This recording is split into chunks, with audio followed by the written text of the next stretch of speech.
Konnichiwa, and welcome to the show. It's time to do a little grocery shopping here in Hiroshima, Japan, getting ready for the coming week. Mainly picking up stuff for my lunches on this trip, so I thought I'd take you along and let you see what I got going on here. This is Madam Joy, the name of the supermarket, and it's about maybe a 3 to 5 minute walk from my apartment, so it's really convenient.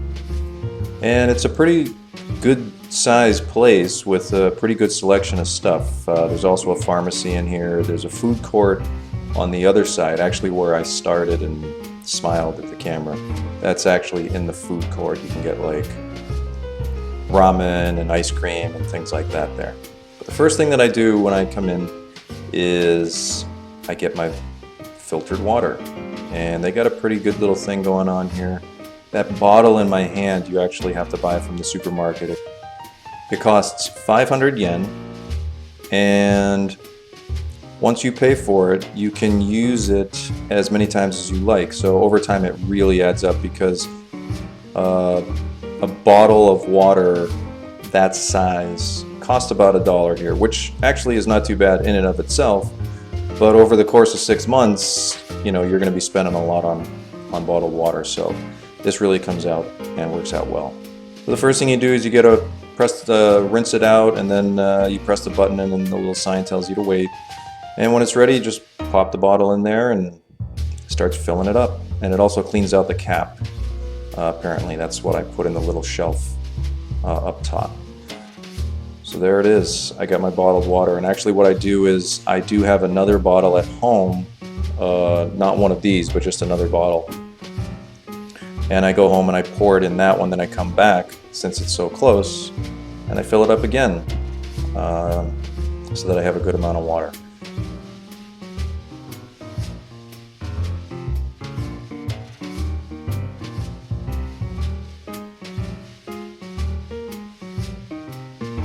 So this is a nice supermarket. It's got a pretty good selection of produce, different types of fruits and vegetables.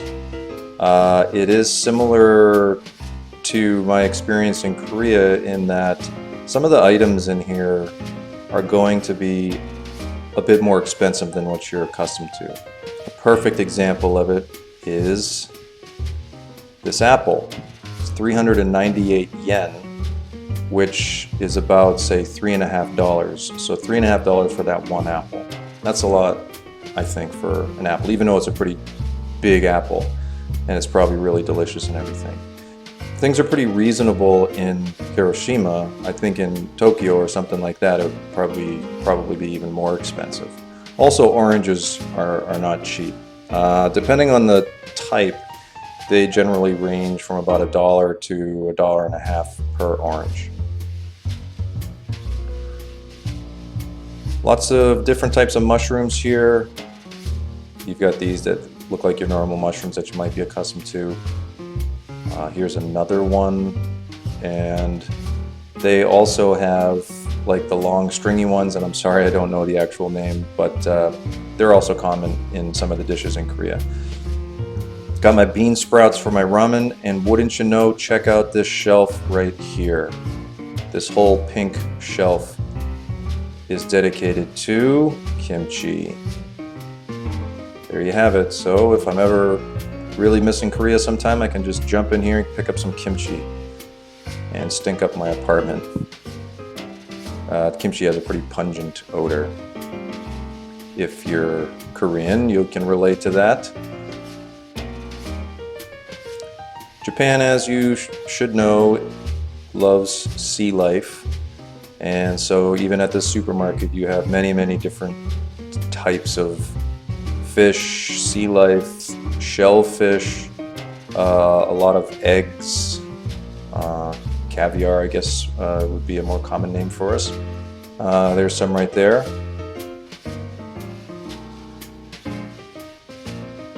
And this whole wall, or these shelves right here, have more seafood. These are shellfish. These look like small clams. They also had some abalone there. So pretty good selection. Here's the fish market, I guess you could call it. It's like a mini fish market. That guy's still kicking, trying to get away. So it looks like the fish here is probably pretty fresh. They probably have tanks in the back where they're holding them alive before they put them out on the ice. Pretty much anything that you could be looking for can be found here. That's been my experience so far. I've been here a couple months, 2.5 months. Pastas and noodles for ramen and things like that. I believe these are soba noodles, buckwheat noodles, but I could be wrong. Maybe someone can keep me honest, because I still don't read the different Japanese writing systems yet. Here, multiple shelves of seaweed, something that's common throughout Asia. After all, it is just another form of plant life, and it's very nutritious and healthy and can be eaten in a bunch of different ways. So here are the different thicknesses and types of kelp and seaweed. I don't know how to make anything with it, so I'm just showing you for your reference.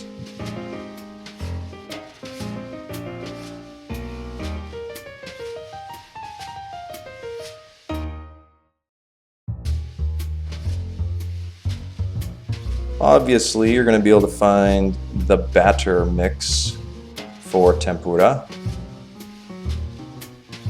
which is always a popular choice in Japan.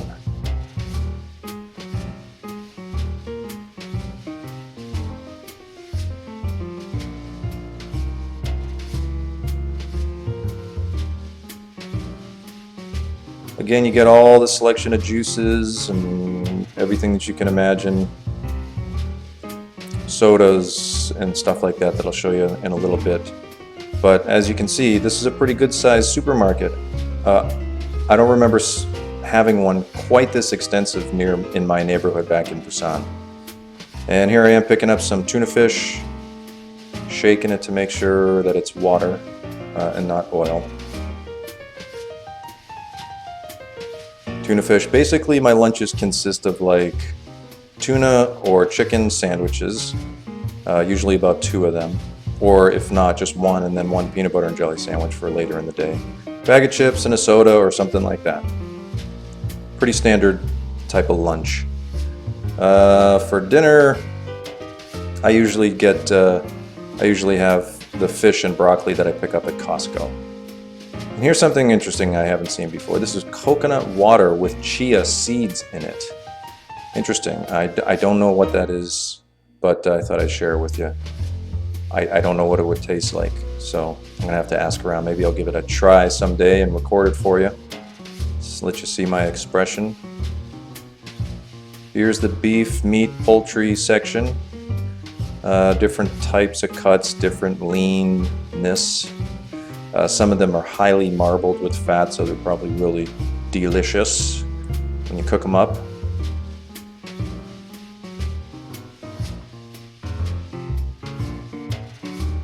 And of course, a whole aisle dedicated to ramen.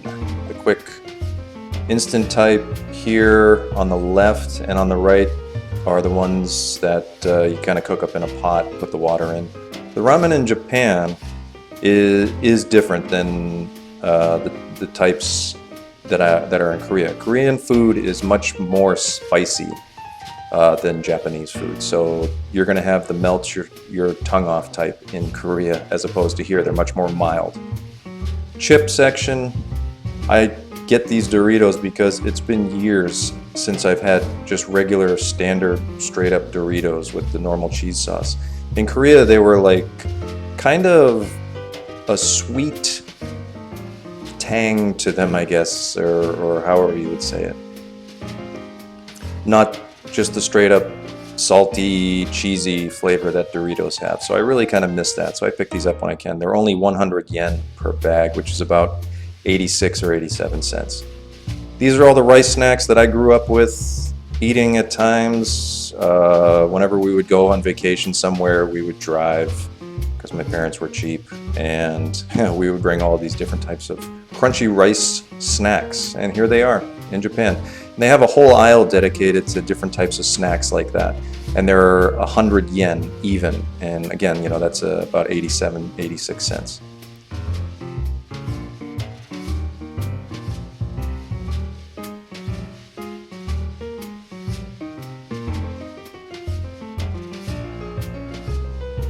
Taking my free bite.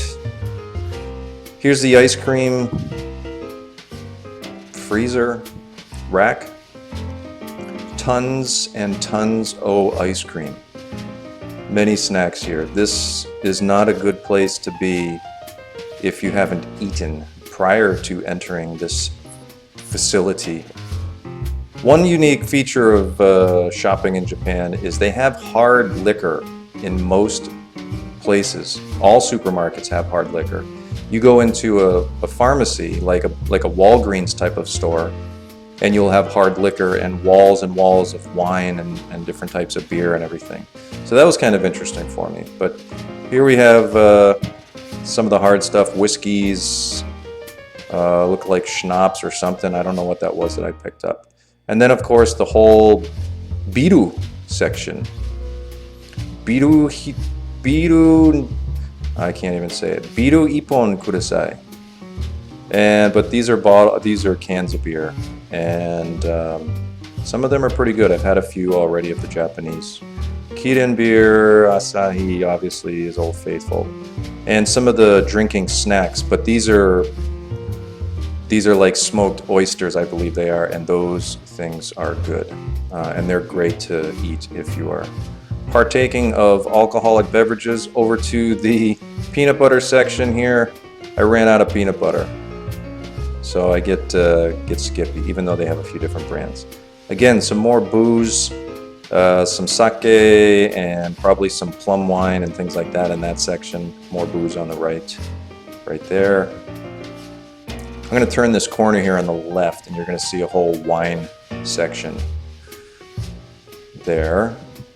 They had some good choices in there. And on the right is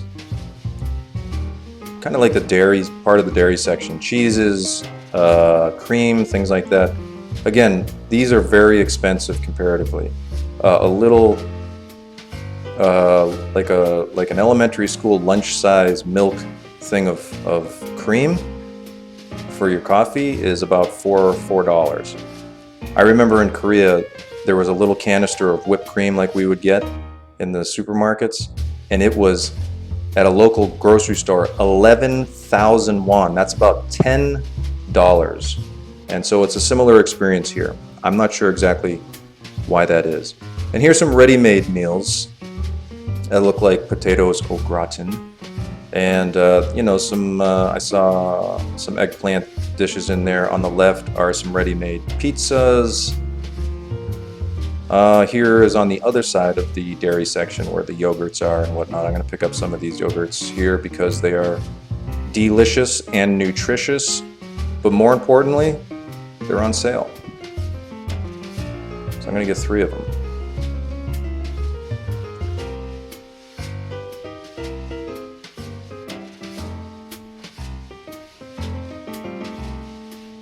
Also really good every once in a while, if you got a sweet tooth, are these are like cups of Jello with fruit in them. They've got, this one here had like peach and apple in it. They have some with mango, some with like fruit salad. This one here is grapes, and they have the other one with mandarin oranges. You can't go wrong with the mandarin oranges version of this Jello snack. Coming down to the ready-made meal section here, and these are pretty good. Excuse the shaking there. $3.98. You can see the price on there for a chunk of fish or pork or breaded chicken with some rice and a couple other things. That's about $3.50, and that's not a bad little meal. Over here, the pride and joy of Hiroshima, Okonomiyaki. That is their claim to fame. Every other restaurant here is Okonomiyaki, and so you can get it here. It's basically like an omelet of noodles with some meat in there, different types. You've got your sushi down here, some different different types of fish in there, some sea urchin, and there was some caviar eggs in there as well. So some good choices throughout that ready-made section. And now here I am at the bread place. And they don't have like huge loaves of bread like we're used to. They have bread that will last you maybe 1 to 3 days, and that's how they do it. And they have really, really, really thick bread sometimes. That would be like the equivalent of, say, 3 pieces of regular sliced bread from back home. Some interesting rice snacks here, mochi. And then check out these Kitkat, green tea Kitkat. I have not tried those. Then these are raspberry Kitkat, and in between the raspberry and the green tea is dark chocolate Kitkat, which are and could very well be the demise of humanity. Here is the soda section. Many, many different types of soda. These white cloudy ones here. Clips, oh, I forgot the name of it. It's a common like soft drink in Japan. But this is what I got, like a lemonade sparkling drink and mango soda. How can you go wrong with mango soda? I've had it before and it's a killer, but you know what? Check this out. It's time to check out here. Thanks for joining. I hope you liked the little trip through Grocery Lane.